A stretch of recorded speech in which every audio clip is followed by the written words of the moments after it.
Chers amis, très heureux de vous retrouver pour vous partager ce que le Seigneur vient de m'inspirer à l'instant. Et la réflexion pourrait simplement s'intituler un seul mot. À partir d'un seul mot, Dieu nous conduit dans ce qu'il a prévu, et ce qu'il a prévu, nous ne le connaissons pas. Nous le découvrons. Suivre Jésus par la foi, c'est faire confiance à sa parole. De la même façon que vous prenez votre voiture pour vous rendre à votre travail, vous faites confiance à celui qui a fabriqué la voiture. C'est dire que chaque jour que vous utilisez votre véhicule, quelque part vous faites confiance à quelqu'un. Donc, un seul mot, c'est l'image d'un oiseau, quel qu'il soit, généralement, c'est une image, c'est une illustration. Il va prendre brindille par brindille pour construire son nid. Eh bien, avec le Seigneur, c'est exactement ce même principe. Il peut nous conduire à partir d'un mot qu'il va nous donner. Et c'est ce qui se passe en cet instant même où je viens vers vous pour vous partager la parole. Le Seigneur m'a donné un seul mot. Un seul mot. Hors de vos limites. Hors de vos limites. Alors, partant de ce mot, hors de mes limites, eh bien oui, le Seigneur agit lorsque j'accepte de sortir de mes limites. Si vous acceptez de vous engager à suivre le Seigneur, à mettre sa parole en action, il va vous conduire, il va vous apprendre à lui faire confiance en vous amenant hors de vos limites. Et dans la Bible, nous voyons combien le Seigneur a manifesté sa gloire, a manifesté sa puissance à l'encontre de tout cela qui, en l'occurrence, ont suivi, ont marché à la lumière de la parole, hors de leurs limites. Je prendrai un exemple bien connu. Le peuple hébreu est sorti de l'esclavage, il est sorti de son Égypte, il est sorti d'ailleurs, à souligner quand même, il est sorti les mains remplies. Autrement dit, il est sorti avec les richesses que les Égyptiens leur ont données afin qu'ils partent. Mais, arrivé devant la mer Rouge, là, il s'est passé que les Hébreux avaient envie de faire demi-tour et de retourner en Égypte. Parce que face à la mer Rouge, c'est l'impasse. Face à la mer Rouge, on peut regarder autour de soi, il n'y a pas de barque, il n'y a rien, et comment passer à l'autre bord? Et la seule chose qu'il pouvait attendre, c'était un mot de la parole qui allait pouvoir les transporter à l'autre bord. ce qu'ils ne voyaient pas était là devant leurs yeux. Et la marche par la foi,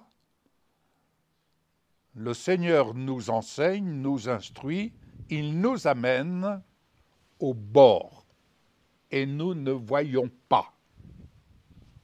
On ne voit pas au-delà de ce qui est terrestre, on ne voit pas.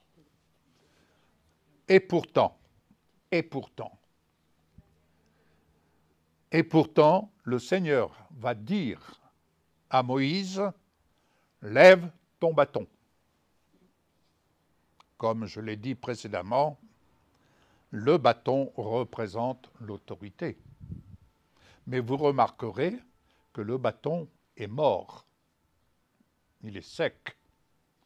Cela nous représente Jésus sur la croix, n'est plus sur terre pour exercer son ministère. Il est mort sur le bois.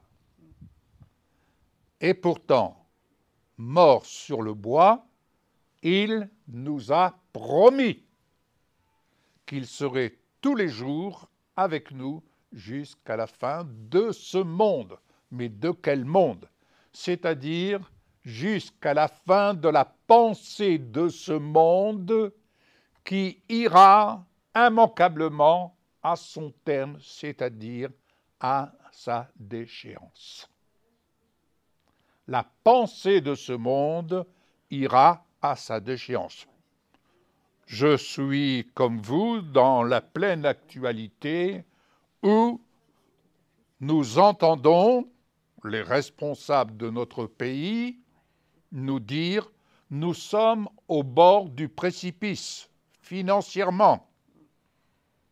Je ne vais pas faire ici le rapporteur de tout ce qui se dit autour de nous par les médias, mais n'en demeure pas moins, ça commence à se gratter la tête parce que financièrement, nous sommes un pays comme la France est arrivé au bord du précipice. Et pour cause, si une seule personne qui va faire du crédit, elle sait ce que ça veut dire lorsqu'on arrive au bout du rouleau qu'on ne peut plus régler. Nous avons rencontré des personnes qui ont vécu et qui ont fait des crédits, qui, en finalité, ont été obligés de vendre ce qu'ils avaient tenté de construire.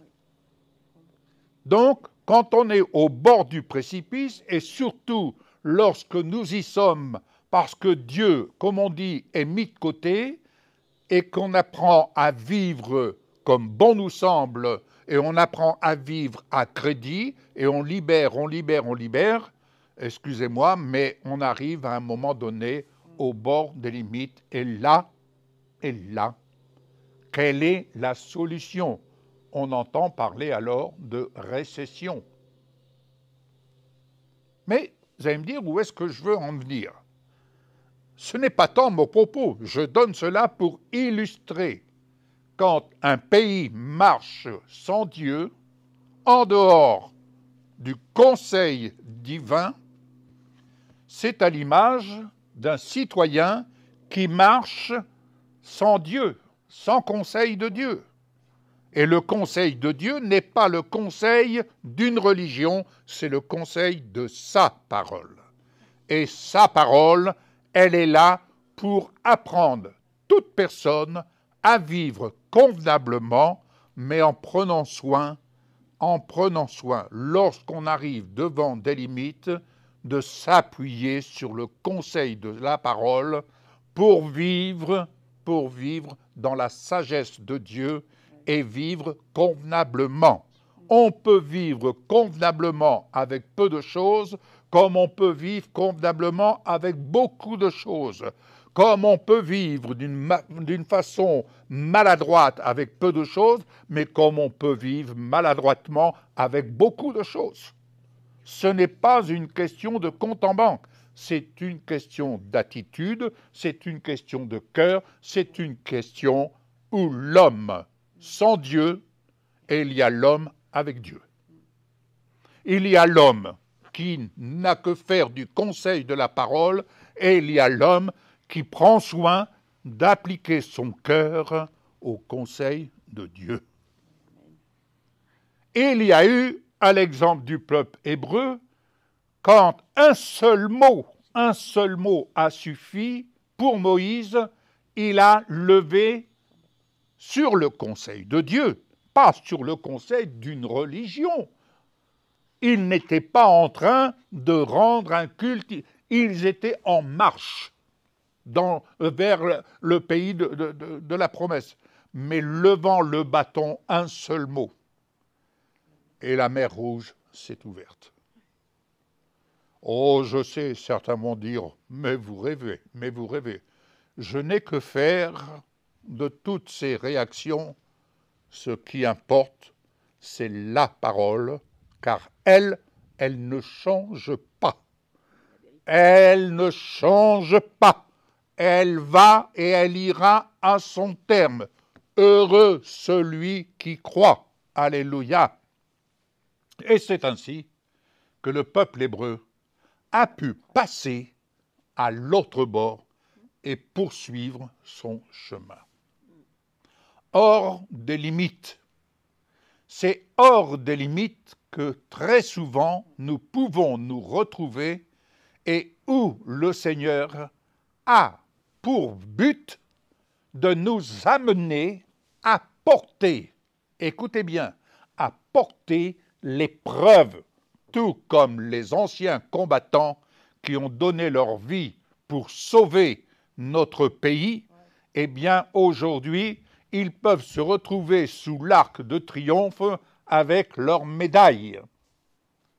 Bien pour nous, nous n'avons pas de médaille, mais le véritable combattant de la foi, il a lui aussi ses médailles.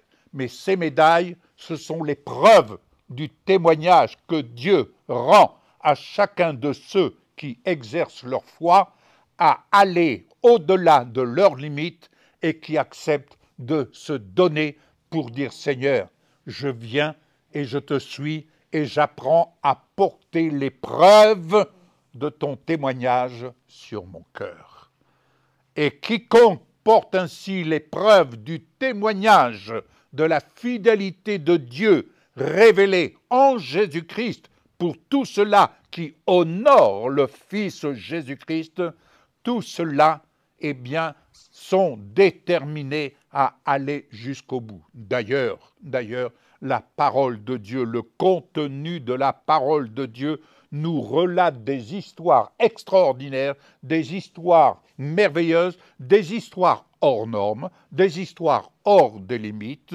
pour la simple et bonne raison, ils ont préféré mourir plutôt que de renier ce qui nous était destiné aujourd'hui et qu'ils voyaient de loin, mais plutôt que de renier ces choses-là, ils ont préféré mourir parce qu'on leur demandait de renier. Bien-aimés, il y a ceux qui servent le Seigneur, qui suivent le Seigneur et qui le servent, parce qu'ils acceptent de suivre le Seigneur hors de leurs limites. Je pense à cette veuve qui est venue dans le temple au milieu des riches. Et cette veuve, elle a manifestement démontré qu'elle suivait, qu'elle aimait son Dieu hors de ses limites, en donnant sa petite pièce dans le tronc et en donnant de son nécessaire. C'était, comme le dit Jésus, et il le fait remarquer à ses disciples, cette femme a donné de son nécessaire. Elle a donné plus que les autres qui ne mettaient que leur superflu. Alléluia, bien-aimés. Heureux celui qui suit le Seigneur. Heureux celui qui accepte de marcher envers et contre tout, hors de ses limites. Et j'aimerais dire,